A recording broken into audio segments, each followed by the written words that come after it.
안녕하세요. 저는 속세를 떠나 인적이 하나도 없는 외진 곳에서 살고 있어요. 제가 이렇게 사연을 보내는 것은 제가 겪은 일에서 이제는 벗어나고 싶어서예요.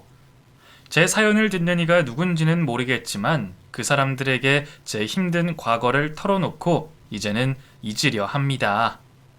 첫 직장을 다니며 여느 사회 초년생처럼 하루하루를 에너지 넘치게 살고 있던 저는 지인의 소개로 아내를 처음 만나게 됐어요. 아내 역시 저처럼 사회 초년생이었죠. 첫 만남이 서로 나쁘지 않았던 저희는 두어 번의 만남을 더 이어갔고 연인이 됐어요. 아내는 남자 여러 명의 혼자 여자인 작은 소기업에 다니고 있었어요. 남들은 적게 일하고 시간적 여유가 많아 꿀직이라고 하지만 아내의 자존감은 해가 지날수록 작아지고 있었죠. 사장도 나이가 많은지라 현장에서 몸으로 일하고 있는 남자 직원만 고생을 한다고 생각하지 사무실에서 일을 하고 있는 아내는 중요한 일을 하고 있지 않다고 생각했어요. 아내는 나름 열심히 일을 한다고 해도 아내가 하는 일은 다른 남자들이 하는 일처럼 티가 나지 않는 그런 자리였어요. 사장은 늘 아내의 자리가 누구나 다 할 수 있는 일이라고 입버릇처럼 이야기를 했고, 그것이 늘 불만이었던 아내는 공무원 시험을 준비했죠. 직장에 다니면서 공부를 해야 했던 아내는 늘 시간이 부족했고, 저는 만나는 횟수도 줄어들게 됐어요. 처음에는 자주 보지 못한다는 것이 불만이었죠. 게다가 아내는 저와 대화를 하는 중에도 다른 것을 생각하고 있었고 중요한 일이라고 했던 것조차도 기억하지 못했어요. 혹시 이번 주말 잊어버린 건 아니지? 왜? 그날 무슨 날이야? 내가 저번에 말했잖아. 뭐지? 형 결혼식이라고 같이 가기로 했잖아. 그랬었나? 뭐? 기억 안 나? 미안. 지금 달력에 표시해둘게. 나랑 대화할 때는 나한테 집중 좀 해줘. 미안. 아내는 공부를 시작하면서 항상 저에게 미안하다는 말을 달고 살았고, 저는 아내에게 섭섭한 일들이 많아지게 됐어요. 그러는 사이 아내는 첫 번째 시험을 보게 됐고, 미끄러지게 됐죠. 그리 될 것이라고는 본인도 잘 알고 있었어요. 준비한 기간도 그리 길지 않았고 어떤 느낌인지 먼저 알기 위해 떨어질 것이라는 것을 알고도 응시한 시험이었거든요. 그래서 아내는 떨어지고 나서도 실망하지 않았어요. 바로 다음 해 시험을 위해서 준비했죠. 이때부터 아내는 더 열심히 공부를 했어요. 저 역시 아내를 위해서 뒷바라지 한다는 느낌으로 기다려줬어요. 얼굴이 보고 싶으면 아내의 집 근처에 가서 잠깐 얼굴을 보는 정도였어요. 그렇게 1년의 고생 끝에 시험을 쳤고 아내는 또다시 떨어지게 됐어요. 두 번의 시험에 떨어진 아내는 처음 떨어졌을 때보다는 실망을 하는 눈치였어요. 괜히 아내에게 말을 거는 것조차도 미안할 정도였어요. 며칠 동안 우울해하던 아내는 급기야 직장을 그만두겠다고 선언했죠. 나 직장 그만둬야겠어. 그렇게까지? 생각해봐. 공부만 죽어라고 하는 사람도 떨어지는 판에 두 가지를 하고 있는 내가 붙을 리가 있겠어? 꼭 공무원이 돼야 하는 건 아니잖아. 뭐? 지금 다니고 있는 직장도 네 커리어 쌓기에는 그렇지만 네가 그만두지 않는 이상 나이가 들어도 계속할 수 있는 일이고 이 일이 아니라면 다른 곳으로 이직을 해도 괜찮고 공무원이 답은 아니다 그거지. 아니, 나한테는 그것만이 답이야. 이 직장에 다닌 지 몇 년이 지나도 연봉 오르는 건 없고 내 자존감만 뚝뚝 떨어지고 있어. 그렇다고 다른 곳으로 옮기는 것도 여기서 일한 것으로 경력이라고 말할 것도 그렇고. 그래도 직장을 그만두는 건 잘 생각해보고 결정해. 요즘 직장 구하는 것도 힘들다잖아. 넌 내가 합격 못할 것 같아? 그건 아니지만. 그럼 내가 하는 걸 응원해줘. 아내의 마음은 이미 확고하게 굳혀진 상태였고 제가 말을 한들 아무 소용이 없었어요. 아내는 저에게 뜻을 전하고는 바로 회사를 그만뒀고 공부에만 전념했죠. 그렇게 아내의 공시생 생활은 시작됐고 생각보다 길어졌어요. 직장과 병행하면서 하기엔 벅차서 직장도 그만뒀고 또 집에서 하는 것이 도움이 안 된다 생각한 아내는 고시원에서도 생활을 했어요. 하지만 번번이 시험에는 떨어지게 됐어요. 몇 년이란 시간 동안 직장 생활을 하면서 모아뒀던 돈까지 다 까먹게 되자 아내는 알바를 시작하게 됐어요. 그러면서도 공무원 시험은 놓지 않았어요. 이제 그만 포기할 때도 된 것 같은데 아내는 지금까지 공부했던 것이 아까워서 또 이번에는 왠지 붙을 것 같아서 등 여러 가지 이유를 대며 포기를 하지 못했죠. 그러는 동안 저도 점점 지쳐갔어요. 아내와 결혼을 하고 싶었지만 아내의 공부 때문에 계속 미루고 있는 상태였거든요. 아내에게는 말을 하지 않았지만 이번 시험에서 합격을 하던 불합격을 하던 저는 아내에게 결혼을 하자고 마음먹었어요. 그리고 그날이 다가왔고 아내는 긴장한 모습이 역력했죠. 잘하고 와. 이번엔 꼭 붙을 거야. 그래, 꼭 그렇게 될 거야. 그렇겠지? 그래, 그동안 최선을 다했잖아. 잘하고 와. 고마워. 아내는 시험장으로 들어갔고 저는 아내가 나오기를 카페에서 기다렸어요. 시간이 흐를수록 제 마음이 더 초조해져 갔죠. 몇 시간이 흘렀고 아내에게서 연락이 왔어요. 저는 아내를 만나러 갔어요. 다 끝났는데 술이나 한잔하러 갈까? 아니, 긴장이 풀려서 그런지 그냥 쉬고 싶어. 그래? 미안해. 아내의 얼굴 표정이 좋아 보이질 않았어요. 왠지 이번에도 아니겠구나 느낌이 왔죠. 저는 더 이상 묻지 않고 아내의 집까지 데려다 줬어요. 아내는 결과가 나오기 전까지 계속해서 집에만 있었어요. 누구와도 만나고 싶지 않은 모양이었어요. 저조차도 만나지 않는 아내에게 서운한 감정이 들긴 했지만 마음이 콩밭에 가 있는 아내를 만나고 있는다고 한들 즐겁지가 않을 것은 분명했기에 저도 시험 결과가 나오기까지 기다려줬어요. 그리고 시험 결과 당일 아내에게서는 늦은 밤까지 연락이 없었어요. 떨어졌다고 저는 확신했죠. 붙었다면 벌써 흥분해서 전화가 오고 난리가 났을 거거든요. 저의 마음이 착잡해졌어요. 다음 날 저는 아내의 집 앞에 찾아갔고 아내를 만났어요. 결국엔 떨어졌어. 괜찮아. 열심히 노력했잖아. 그래. 열심히 했는데도 안 되는 건 난 정말 아닌가 봐. 뭐라고 말을 해야 할지 모르겠다. 이제 포기할까 봐. 그래? 이제 나도 지쳤어. 아내는 그 전과는 다르게 많이 지쳐 있었고 상심이 큰 듯 했어요. 본인도 이번이 마지노선이라고 생각했던 모양이에요. 아내는 이전까지는 며칠 동안만 상심해 있다가도 금방 회복돼 다시 공부를 시작했었는데 이번엔 달랐죠.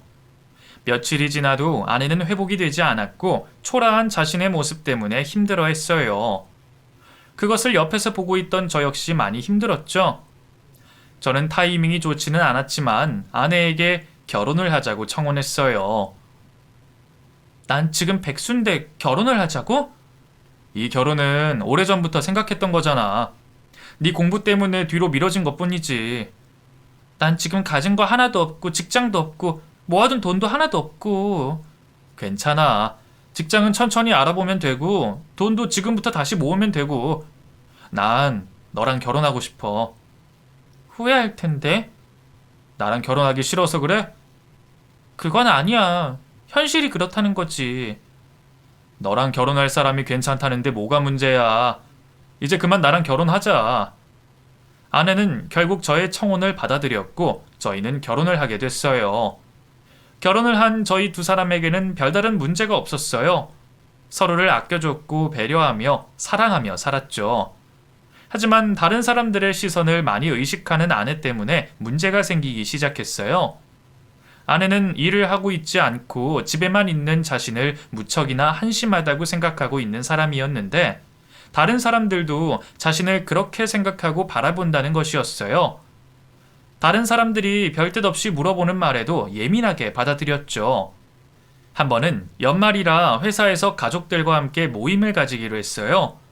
그래서 저 역시 아내와 함께 모임에 나갔죠. 직장 동료들의 가족들과 서로 인사를 나누고 음식을 먹으며 대화를 이어가고 있는데 어느 순간부터 아내의 표정이 어두워졌고 말수가 줄어들었어요. 저는 모르는 사람들과 같이 있어서 그런가 보다 생각했고 깊이 생각하지 않았죠. 식사를 다 마치고 다음에 또 한 번 이런 자리를 더 마련하자는 대표님의 말을 끝으로 헤어지게 됐어요. 술을 마신 저 대신 아내가 운전을 하면서 집으로 가고 있는데 아내가 앞만 보고 운전을 하고 있었어요. 아까부터 표정이 왜 그래? 내 표정이 어때서? 뚱한 표정을 하고 있는데. 별일 아니야. 내가 모르는 일이 있었어? 아무것도 아니라니까. 운전하는데 왜 자꾸 말을 거는 거야? 왜 갑자기 화를 내고 그래? 밤 운전에 익숙치 않은데 계속 말을 거니까 그렇지. 알았어. 미안해. 아내는 제게 버럭 화를 내고는 입을 닫았어요. 집으로 가고 있는 내내 숨이 막혀 답답해 죽는 줄 알았죠. 답답했던 저는 집에 들어서자마자 아내에게 다시 한번 물었어요. 무슨 일인데 그래? 자기 직장 동료들 말이야. 왜? 하나같이 와이프가 좋은 직장에 다니고 있더라? 그래? 같이 들어놓고선 왜 그래? 중요한 게 아니라 흘려버렸지. 근데 그게 왜? 그렇잖아. 다들 좋은 직장 다니고 있는데 나만 집에서 놀고 있으니까. 당신도 이직하려고 준비하고 있잖아. 그게 한마디로 백수잖아. 그래서 그게 뭐 어떻다는 거야? 자존심이 상한다고. 왜? 정말 답답하다. 나는 백수인데 남들은 다 좋은 직장 가지고 있어서 내 자존감이 뚝뚝 떨어졌다고. 난 또 뭐라고. 뭐 그런 것 가지고 그래. 그런 거? 나한테는 크거든? 당신도 빨리 직장 구하면 되지. 그게 내 맘대로 되는 줄 알아? 아내는 괜히 저에게 화를 버럭 내더니 방문을 쾅 닫고는 들어가 버렸어요. 아내가 왜 저리 화가 났는지, 저에게 화풀이를 해대고 있는지 이해가 되지 않았죠. 그동안 공부를 하느라 직장이 없었던 거고 이제 다시 직장을 구하려 하고 있는데 그게 그렇게 자존심이 상하는 일인지 정말 이해가 가지 않았어요. 다음 날부터 아내는 이력서를 수시로 내며 면접을 보러 다녔어요. 하지만 들려오는 소식은 늘 불합격이었죠. 서류 합격에 면접을 보러 가면 항상 걸리는 것이 나이와 출산이었어요. 공부를 하는 동안 아내의 나이는 30 중반에 접어들었고 경력이 없는 나이가 많은 여자를 원하는 곳은 많지 않았어요. 특히나 결혼을 했는데 아이가 없다는 것이 더 큰 걸림돌이었죠. 입사를 하더라도 아이를 갖게 되면 얼마 가지 못해 퇴사한다는 것이 그들의 생각이었어요. 면접을 보고 온 아내는 화가 난 채로 술을 들이켰어요. 아니 그럴 거면 왜 면접을 보러 오라고 한 거야? 너무 어이없지 않아? 속상했겠네. 사람 가지고 장난치는 거야 뭐야? 깽판이라도 치고 오지 그랬어. 마음속으로는 수백 번도 더 쳤지. 더러운 세상. 더 좋은 곳으로 가려고 그런다고 생각하고 잊어버리자. 너무 분해. 한마디도 못하고 나왔다는 게. 나한테 다 터뜨려. 내가 다 받아줄게. 아내는 억울한 심정을 저에게 쏟아부었고 저는 맞장구를 쳐주며 아내의 기분을 풀어주려 했어요. 그 뒤로도 아내는 면접에서 떨어지고 나면 항상 우울해했었고 의기소침해 있었어요. 자신을 끝없이 바닥으로 끌어내렸죠. 그러면서 아내의 피해의식은 점점 더 커져갔어요. 별뜻 없이 건네는 이웃들의 말에 신경이 곤두섰어요. 정말 기분 나빠. 왜? 아까 낮에 어떤 일이 있었는 줄 알아? 초인종을 울려대길래 나갔더니 아주머니 두 분이 계시더라. 그러면서 집에 있으면서 왜 이리 늦게 나오냐고? 참나. 집에 있는 사람은 할 일이 없는 줄 아는 건지. 그런 뜻으로 한 말이 아니겠지. 또 내가 예민하다는 소리야? 당신이 오해했을 수도 있다는 소리야. 당신은 대체 누구 편이야? 기분 나빠. 괜히 말했어. 아내는 다른 사람들 하는 말들 하나하나 다 신경을 쓰면서 꼬투리를 잡고 부정적으로 생각하는 경우가 많았어요. 그런 아내의 하소연을 듣고 있으면 저 역시 좋았던 기분이 나빠지고 짜증이 나기 시작했어요. 도저히 이렇게 살다가는 안 되겠다 싶었던 저는 아내에게 직장에 다닌다고 해서 자존감이 올라가는 것은 아니라며 작은 가게라도 해보는 것이 어떻겠냐며 권유했어요. 요즘에는 1인 사업장도 많으니까요. 하지만 아내는 할 줄 아는 것이 하나도 없는데 어떻게 창업을 하냐며 시도조차 하지도 않으려 했어요. 아내의 성향을 알고 있던 저는 발품을 팔아 아내가 할 만한 것들을 수집해 아내에게 알아봐 줬고, 아내는 선뜻 말로 표현을 하지는 않았지만 그 중에서 카페를 하고파 하는 눈치였고, 저는 아내에게 적극적으로 밀어줄 테니 아무 걱정하지 말고 한번 해보라고 했어요. 시작이 어려웠던 아내였지만 한번 결정을 하고 마음 먹으니 누구보다 적극적으로 움직였어요. 이리저리 알아보던 아내는 우연찮게 집 앞 공단에 있는 몇 평 되지 않는 카페를 알게 됐어요. 그곳은 테이블조차 없는 오로지 테이크아웃만 되는 곳이었지만 그 일대에 있는 직장인들이 점심시간만 되면 바글바글 모여드는 곳이었어요. 사장님 혼자서도 모자라 알바생도 3명이 같이 일을 했어요. 겉보기엔 작은 카페였지만 돈을 끌어모으는 알짜배기 장소였죠. 당신이 보기엔 어때 보여? 점심시간 딱 한때 장사밖에 안 될 것 같은데? 그게 얼마나 큰데? 내가 몇 주 동안 지켜봤는데 늘 사람들이 바글바글해. 공단이 망하지 않는 이상 그렇겠네. 그리고 이곳의 카페가 여기 단 하나뿐이야. 아, 그래? 괜찮은 것 같지? 아, 저 카페 옆에다가 하나 하려고? 아니, 저 카페 사장님이 사정이 있어서 다른 지역으로 가신대. 내가 창업 준비한다고 매일 가서 물어보고 했더니 나한테 먼저 물어보는 거래. 아, 저걸 사겠다고? 응. 원래 잘 되던 집이고 알바생들도 그대로 쓰면 되고 나 하고 싶어. 잘 알아보고 하는 건 맞지? 아, 그래, 내가 꼼꼼하게 다 살펴봤어. 나 도와준다고 했잖아. 나 저기 하고 싶어. 아내는 제게 이야기를 하는 동안 어깨를 들썩이며 흥분해 있었어요. 저희는 좀 더 알아봤고 권리금이 다른 곳보다 비쌌지만 별다른 인테리어를 할 필요 없이 바로 이어받으면 된다는 생각에 계약을 했어요. 아내는 카페를 넘겨받는다는 기쁨에 흥분을 감추지 못했죠. 예전에 어두웠던 아내의 모습은 온데간데 없었어요. 모든 것이 순조롭게 진행이 됐고 잔금까지 다 치른 후 아내는 자신의 것이 될 카페를 보며 행복해했어요. 하지만 아내가 카페를 넘겨받고 출근한 첫날 청천벽력 같은 일이 터지고 말았어요. 아내가 사장님인 줄 알았던 그 남자는 그 카페와는 전혀 상관이 없는 사기꾼이었고 아내의 돈을 갖고 잠적해버렸어요.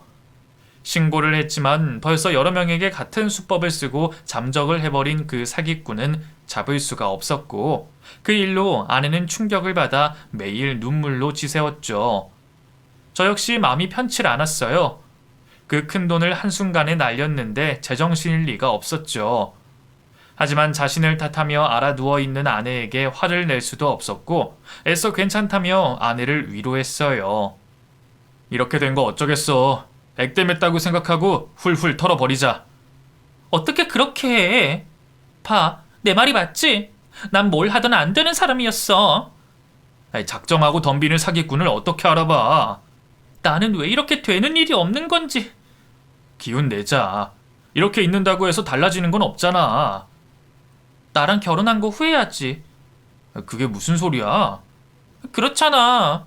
같이 벌어도 시원찮을 판에 있던 돈이나 사기당하고. 자꾸 그런 식으로 생각하지 마. 나는 그 돈보다 당신이 더 걱정돼. 나 그냥 좀 내버려둬.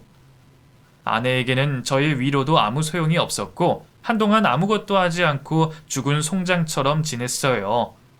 저러다 사람이 잘못되는 건 아닌가 걱정이 될 만큼요. 회사에 있으면서도 아내가 혹시나 나쁜 마음을 먹는 건 아닌지 걱정이 돼 수시로 전화도 하고 처제에게도 아내가 기운을 차릴 때까지 옆에 있어달라고 부탁했어요. 다행히 아내는 몇 주 만에 기력을 회복했고 갑자기 전단지 하나를 저에게 건네며 댄스 스포츠를 같이 배우자고 했어요. 워낙 몸치에다가 춤에는 관심이 없었던 저는 하지 않겠다고 말을 했고 정하고 싶으면 혼자서라도 배워보라고 했어요. 집에만 있는 것보다는 취미 생활을 하며 다른 사람들과 교류를 하며 지내는 것이 아내에게도 더 낫다고 생각이 들어서였어요. 아내는 혼자 학원에 등록을 했고 열심히 학원에 다녔어요. 학원에서 배웠던 것들을 퇴근한 저에게 보여주며 웃어댔어요. 아직 기초 스텝을 배우고 있는데 잘 안 된다며 저에게 보여주는 동안에도 몇 번씩 스텝이 꼬여서 엉뚱한 포즈를 취하곤 했죠. 댄스를 배우면서 아내는 다시 다른 사람들과 같이 댄스복과 댄스화를 사러 다니며 교류를 하게 됐고, 한 번도 사람을 초대한 적이 없었던 아내였는데 지인들을 집에 초대해 식사도 대접을 했어요. 무엇이든지 부정적이었던 아내가 조금씩 긍정적으로 변하기 시작했어요. 저는 그런 아내에게 댄스복을 하나 선물했죠. 아내는 상자를 열어보자마자 너무 기뻐했어요.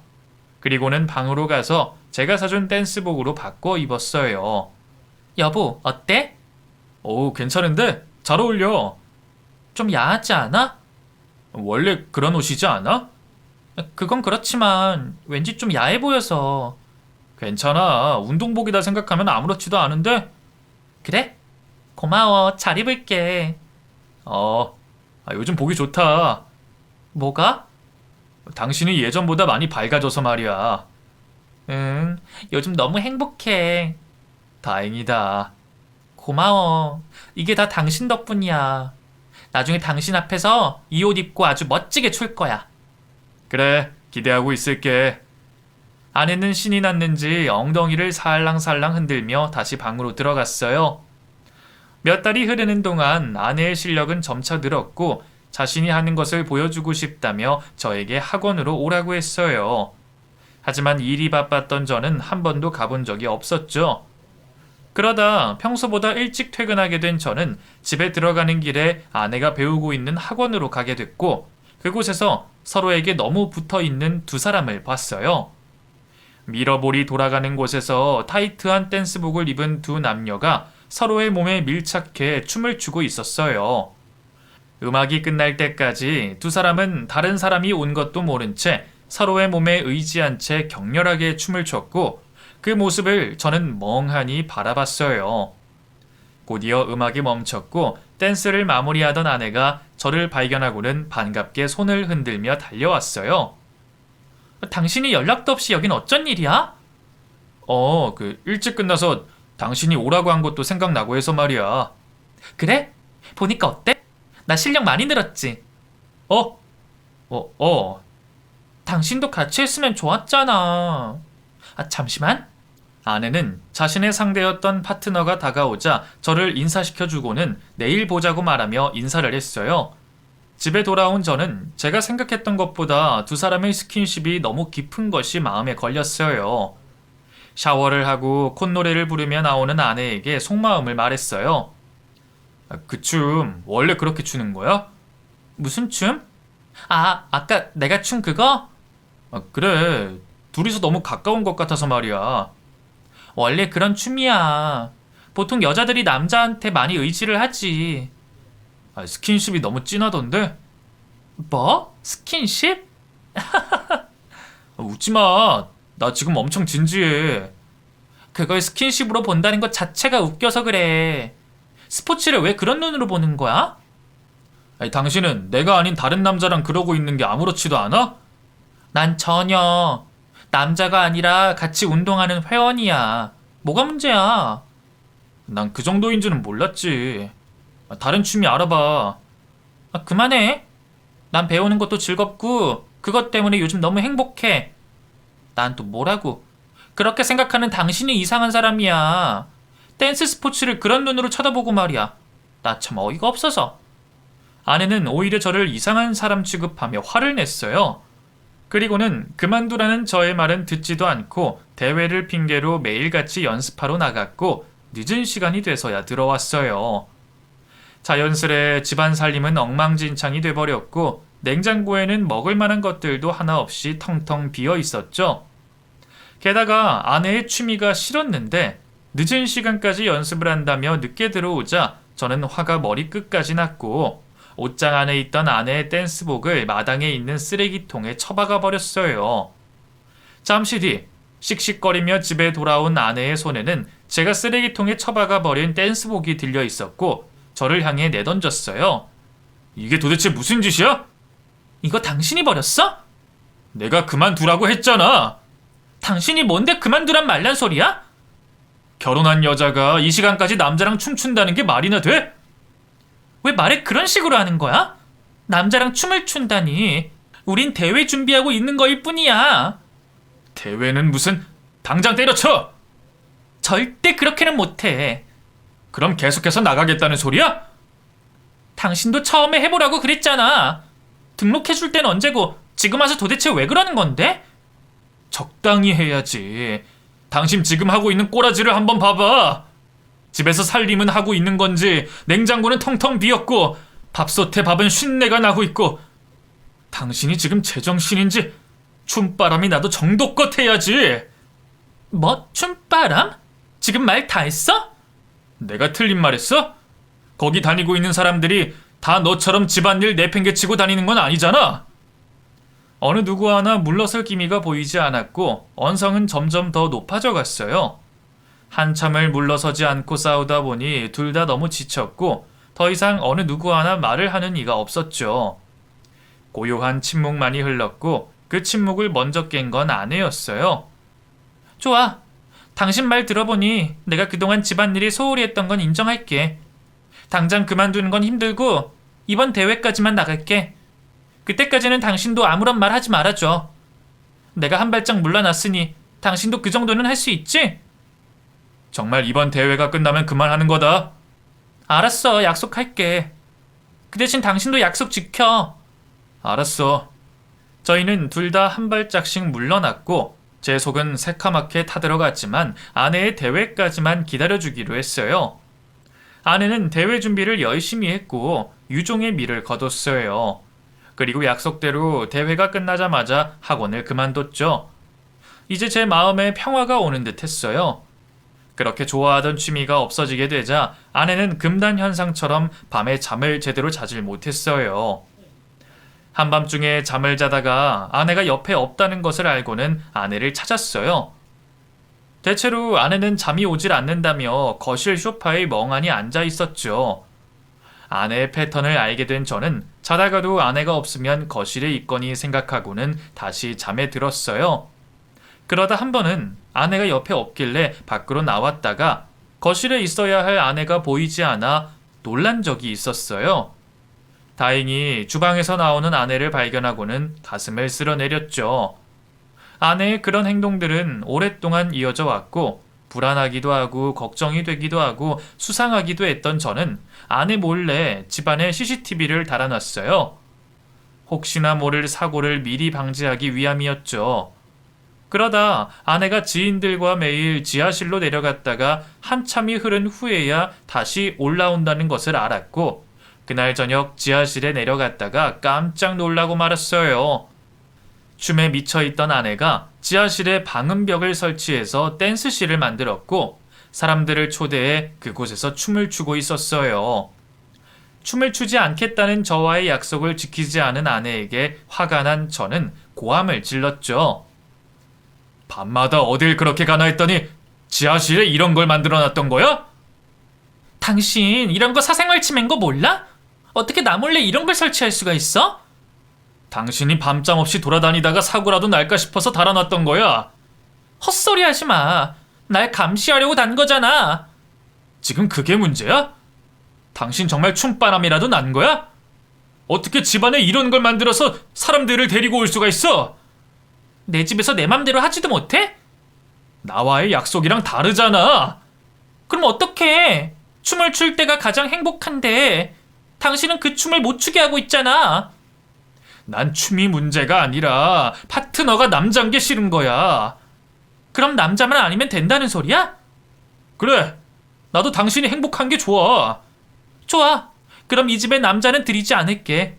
그 대신 여기서 춤추게 해줘. 아내의 행복이 춤이라는 사실에 그 행복까지도 뺏는 것은 아내를 너무 불행하게 만드는 것 같았던 저는 지인들을 초대해 지금처럼 해도 된다고 말했어요. 단, 남자는 들이지 않기로요. CCTV가 있었기에 아내가 허튼 짓은 못할 거라 믿었어요. 저는 매일 CCTV 영상을 확인했고 지하실로 오고 가는 사람들 중에 남자는 없다는 것에 안심을 했어요. 그러면서 자연스레 영상을 확인하는 횟수도 줄어들었고 아내가 지인들과 즐기는 그 일에 관심이 줄어들게 됐어요. 그러다 출장을 갔다가 평소보다 일찍 퇴근을 하게 된 저는 무심결에 영상을 확인했다가 깜짝 놀라고 말았죠. 지하실에 놔둔 고장난 세탁기에서 웬 남자 하나가 조심스레 나오고 있었어요. 영화의 한 장면을 보는 듯 온몸에 소름이 쫙 끼쳤어요. 잘못 봤다 싶어 손으로 눈을 비벼댔고 다시 화면을 보는 순간 세탁기에서 나왔던 남자가 CCTV 카메라 쪽을 바라보고 있었어요. 그 남자와 눈이 마주치는 순간 저는 들고 있던 핸드폰을 떨어뜨렸죠. 그 소리에 주방에 있던 아내가 거실로 나왔어요. 무슨 일인데 그래? 당신 놀라지 말고 이것 좀 봐봐. 이게 뭔데? 저는 놀란 마음을 진정시키고 아내에게 떨어진 휴대폰을 들어 보였어요. 화면 속의 남자는 계속해서 카메라를 응시하고 있었어요. 엄마야, 당신 이 사람 누군지 알지? 내가 어떻게 알아? 자세히 봐봐. 그때 학원에서 당신이랑 같이 춤춘 그 남자잖아. 근데 이 남자가 왜 여기 있어? 그걸 내가 어떻게 알아? 여기에도 카메라가 있었던 거야? 경찰에 먼저 신고부터 하자. 저는 경찰에 신고를 했고 지하실로 방망이를 하나 들고 조심스레 내려갔어요. 그리고는 지하실 문을 열었고 남의 집에 무단으로 침입해 숨어있던 그 남자를 향해 휘둘렀죠. 깜짝 놀란 그 남자는 제가 휘두르던 방망이를 용케도 피했고 저는 방망이를 바닥으로 던지고서는 그 남자를 덮쳐 눕혔어요. 이 새끼 너 딱 걸렸다.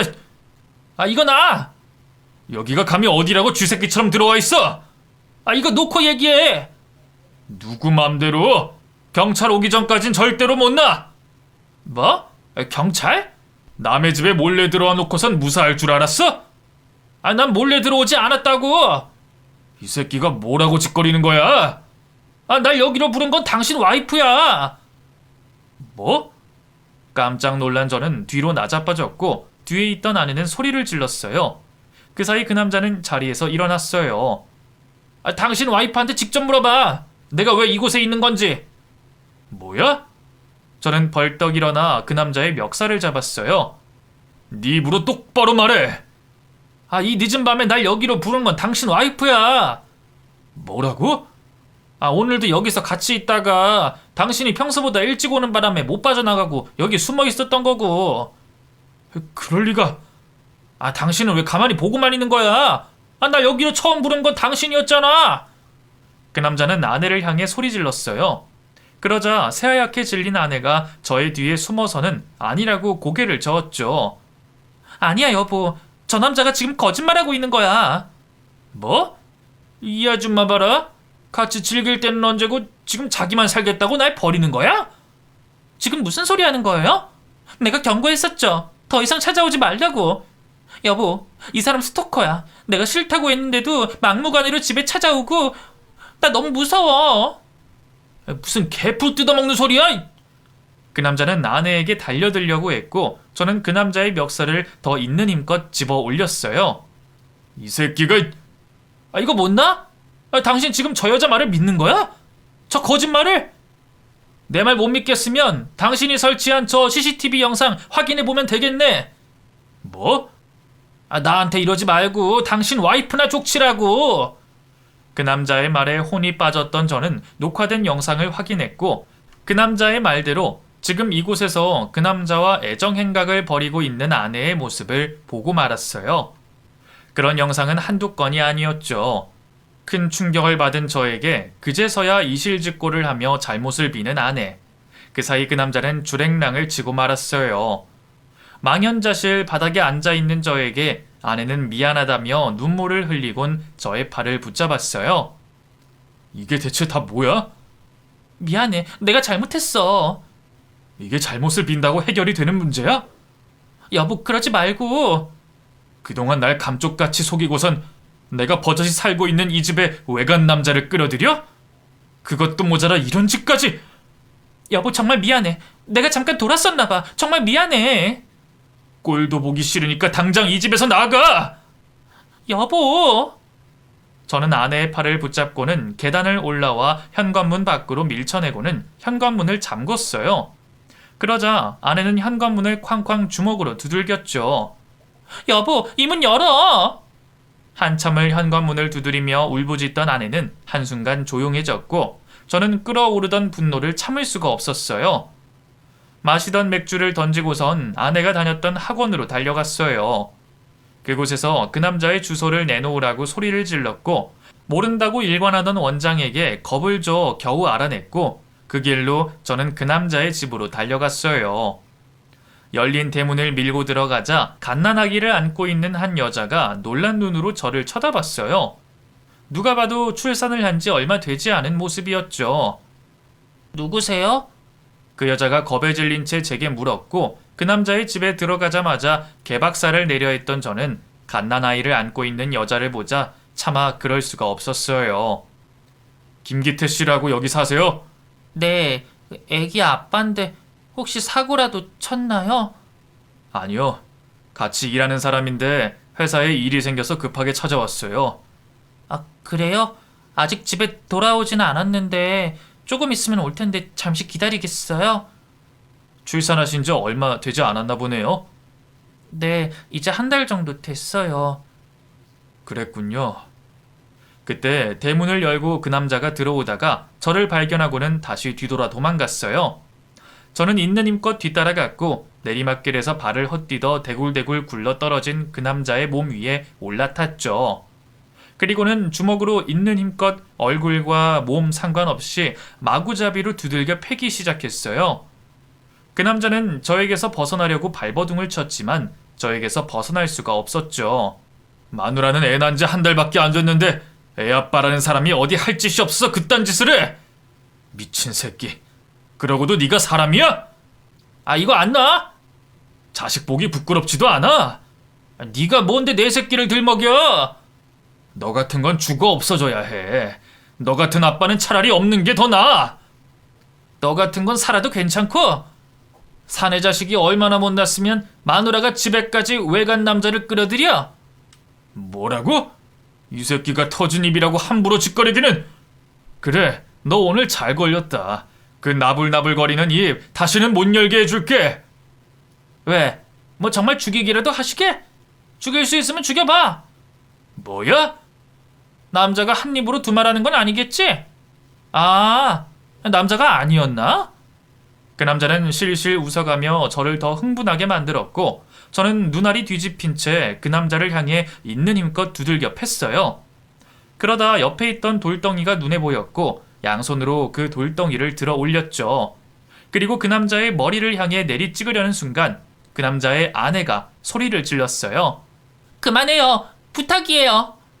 그 소리에 정신을 차린 저는 들고 있던 돌덩이를 바닥에 던졌어요. 발정난 놈 때문에 당신 인생 망치지 마요. 그 여자는 저를 향해 단호한 목소리로 말했어요. 그러자 누워있던 그 남자가 자신의 아내에게 소리를 질렀죠. 뭐야? 발정난 놈? 그럼 뭐야? 내가 당신 남의 돈 등쳐먹고 도박해도 참아줬어. 왜? 내 자식한테 그런 아빠라도 없는 것보단 나으니까. 그런데 이건 아니잖아. 부끄럽지도 않니? 이제 책임져야 할 자식이 있는데도 어쩜 변한 게 하나도 없니? 아니, 이 여자가 뭐라는 거야? 제발 부탁이니 그만하고 돌아가줘요. 이런 사람 같지도 않은 놈 때문에 죄짓지 말고요. 네? 제발 부탁할게요. 그 남자의 아내는 울면서 저에게 애원했고 그 소리에 저는 그 남자의 몸에서 일어났고 터덜터덜 그곳을 떠났어요. 집으로 돌아온 저는 제가 없는 동안 또다시 집에 들어와 있는 아내를 내쫓았고 지하실에 만들어 놓은 댄스실을 다 때려 부셨어요. 그리고 아내에게 이혼을 요구했죠. 아내는 이혼을 원치 않았지만 지은 죄가 있어 제가 하자는 대로 할 수밖에 없었어요. 이혼을 한 저는 춤이라면 지긋지긋했고 음악 소리조차도 듣기 싫었어요. 길거리를 걷다가도 들려오는 음악 소리 때문에 미칠 지경이었고 사람들이 웅성거리는 소리들이 모두 다 저에 대해 이야기하고 있는 것 같았어요. 그럴 때마다 저는 정신이 나간 사람처럼 소리를 지르고 난리도 아니었죠. 그러다 신고까지 들어가 경찰서에 간 적도 여러 번이었어요. 아이, 이게 대체 몇 번째예요? 죄송해요. 사정은 딱하지만 계속해서 이런 신고가 들어오면 저희도 어쩔 도리가 없어요. 죄송해요. 들어가 보세요. 이번 일로 저의 인생은 송두리째 망가져 버렸고 춤바람이나 불륜을 저지른 아내 때문에 정신 이상자가 됐다는 소문도 들어야 했어요. 게다가 힘든 저에게 그런 소문까지 들리니 저는 도저히 견딜 수가 없었어요. 차라리 아무도 없는 곳, 아무것도 들리지 않는 곳이 낫겠다 싶었던 저는 다니고 있던 회사를 그만두고 집을 처분했죠. 그리고는 아무도 없는 산속 깊은 곳으로 들어가 속세를 등진 채 홀로 생활하며 살았어요. 이곳에서의 생활이 도시의 생활보다 불편한 것도 많았지만 시끄러운 음악 소리도 사람들 소리도 들리지 않아서 좋았어요. 자연의 소리를 들으면서 여러 날을 지내다 보니 마음의 안정도 되찾을 수 있게 됐고 다시 시끄러운 세상 속으로 들어가고 싶지 않아졌어요. 한 번씩 가족들이 저를 찾아 이곳으로 올 뿐 그 누구도 만나지 않았어요. 이제 그만 내려가자. 난 여기가 좋아. 집에 계시는 어머니는 생각 안 하니? 하루 종일 네 걱정만 하신다. 형, 미안하지만 난 지금 내 상처만 보여. 이제 털어낼 때도 되지 않았니? 언제까지 그 일에 매여 있을 거야? 내 상처는 내가 제일 잘 알아. 나도 억지로 끌고 내려가고 싶은 생각은 없어. 난 네가 하루빨리 예전 모습으로 돌아오길 바랄 뿐이야. 어머니, 잘 부탁해. 가족들에게는 이곳에서 생활을 하고 있는 제가 이해가 되지 않고 큰 아픔이겠지만 저는 지금 이곳에서 생활하는 것 자체가 저의 유일한 행복처럼 느껴졌어요. 더 나아가 그동안 제 마음을 괴롭혔던 그때의 그 악몽은 이제 이 글을 마지막으로 잊어버리려고 하고 있고요. 좀 더 행복해질 저를 위해서요.